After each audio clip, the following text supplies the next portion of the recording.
Eu acho que eu entendi que havia muitas complexidades em torno da minha família e muitos desafios muito cedo. Conviver com alguém que é dependente químico traz um grau de imprevisibilidade muito alto para sua vida. Você não sabe como seu pai vai chegar em casa, você não sabe qual vai ser a reação dele.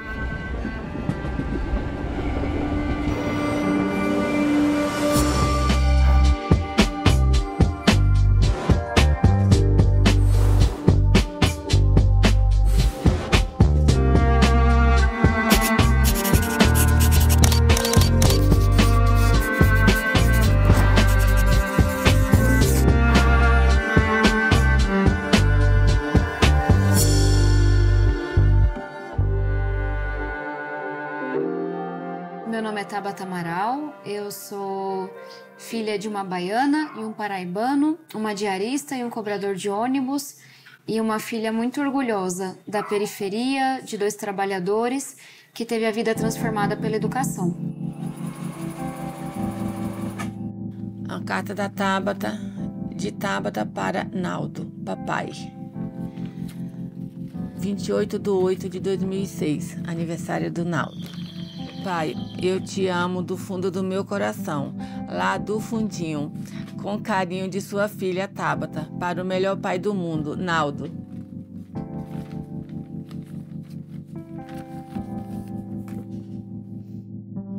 Só lembranças mesmo. É isso.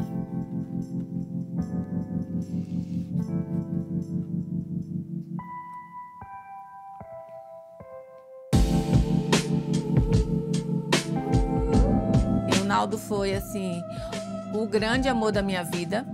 Um pai maravilhoso, um homem com palavra. No ano de 1993, eu namorava uma pessoa e quando descobriu que eu estava grávida da Tabata, ele simplesmente falou que não ia assumir. Eu estava com o meu trabalho na livraria Siciliano, dias lá chorando como criar um filho sozinho nesse São Paulo. Com 3 meses de gravidez, o Naldo entrou na livraria e me conheceu e perguntou para um amigo meu por que ela chora tanto, que eu vivia chorando, que eu fui expulsa de casa pelo meu irmão. Ele olhou para mim e falou, quer namorar comigo? Passaram uns dias, ele me levou até o Vale do Anhangabaú e roubou o meu primeiro beijo. Ele falou assim, essa criança aí é a minha filha e eu vou registrar com o meu nome. É a única coisa que eu te peço. Coloca o nome dela de Tabata. Eu confesso que na época eu quase não assistia o desenho da feiticeira e não conseguia nem pronunciar a palavra Tabata direito. Mas ele foi se apaixonando, chamando a minha filha, minha filha. Foi um amor tão grande, tão enriquecedor, que eu nem lembrava que o pai biológico dela tinha existido, que tinha passado pela minha vida. Pensar isso 30 anos atrás, um homem registrar uma filha que não é dele, criar como se fosse dele, eu sempre brinco, eu era a filha favorita.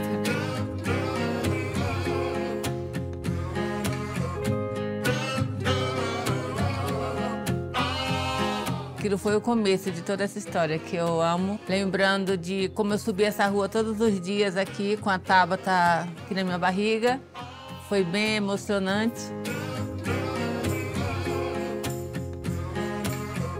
Quando a gente resolveu construir a casa aqui, a Tabata tinha 6 meses de idade. A gente nunca imaginava que aquele escadão tão pequenininho, tão estreito, ia se tornar a nossa casa e o nosso lar, na nossa vila missionária, lugar que eu amo de paixão, criei meus filhos. Se eu não tivesse sido deixada por uma pessoa que não quis assumir a nossa filha, foi um jeito de Deus aproximar o Naldo da gente.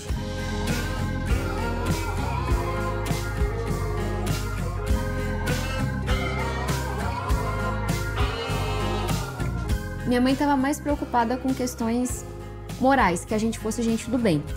Meu pai, que a gente sonhasse. Meu pai sempre gostou muito, assim, de escrever, de ler. Ele fazia uns torneios de xadrez, que eram umas tabelas gigantescas entre eu, ele e meu irmão. que não acabava nunca, assim. Era um torneio de 3 que durava muitos, muitos, muitos dias. Inventava várias histórias. A gente falava, pai, quem ensinou essa charada? Ele foi um monge que eu encontrei flutuando no cemitério. Vocês não sabem que experiência foi essa.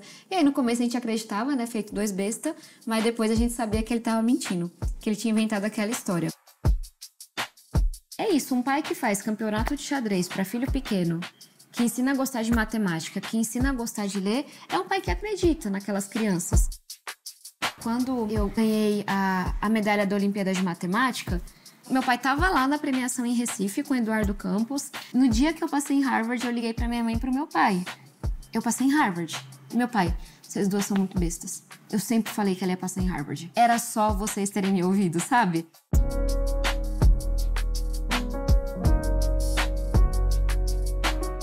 E é muito legal, né? Que com 12 anos de idade ficou claro pra mim que eu ia ajudar minha família com a educação.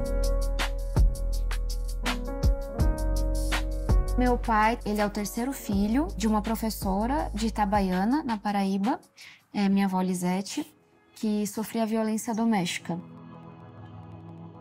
Ela deixou meu pai bebê para ser criado pelos irmãos da minha avó em São Gonçalo, no Rio. Meu pai trazia com muita mágoa esse período da vida dele. Ele nunca foi criado como filho. Ele apanhava muito, tinha que acordar de madrugada para ir trabalhar muito novinho. Todo esse abandono e toda a violência que ele sofreu não fizeram dele um homem agressivo, um homem duro. Mas talvez por ser um cara tão inteligente e tão sensível, desenvolveu nele, desencadeou muitos transtornos mentais. Eu sempre achei meu pai muito brilhante. Meu pai não terminou o ensino fundamental 2. Ele era cobrador de ônibus, ele foi por 8 anos. Ele se doía muito com a hipocrisia, com a desigualdade. Ele se doía com a corrupção, ele se incomodava com a fome.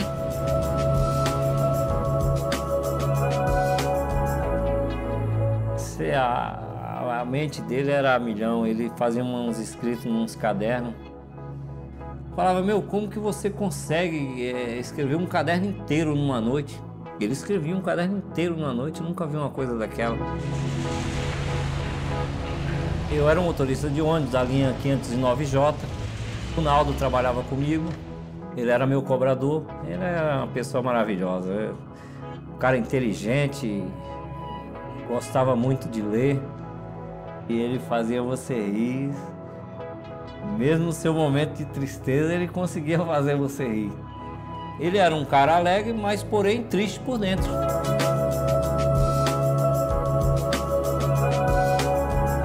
Ele chegava comigo e falava assim, pô, Ronaldinho, tem gente aqui atrás da casa, parece que tá me vigiando a noite inteira. Mas eu sabia que aquilo não era real. No meu aniversário de 16 anos, meu pai também usou muita coisa e ele me contou que não era meu pai biológico. Pior forma pra você contar, ele tava completamente alterado, era meu aniversário.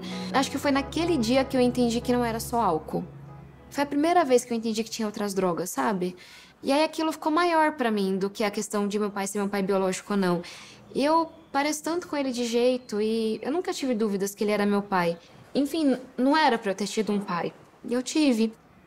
Não era pra eu estar aqui. Eu tô.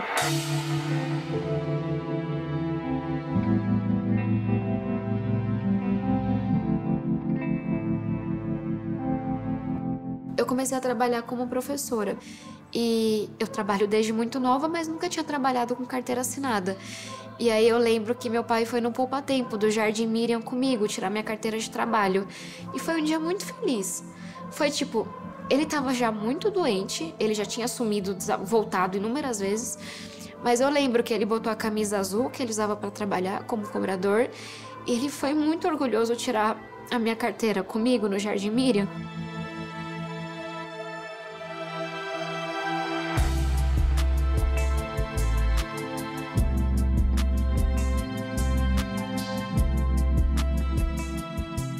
Eu não lembro quando eu aprendi a bordar, não. Eu lembro só eu bordando já.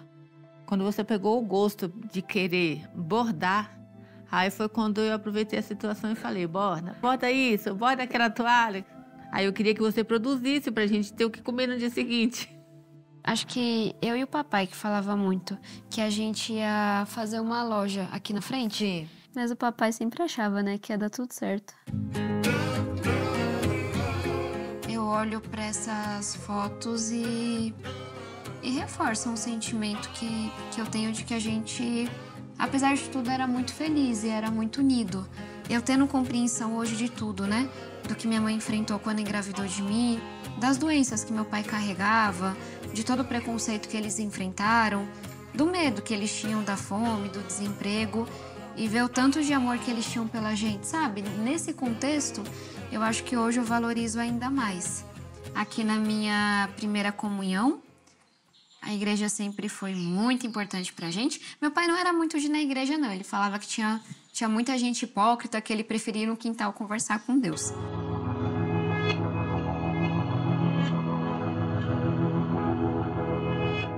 Meu pai sempre gostou de escrever.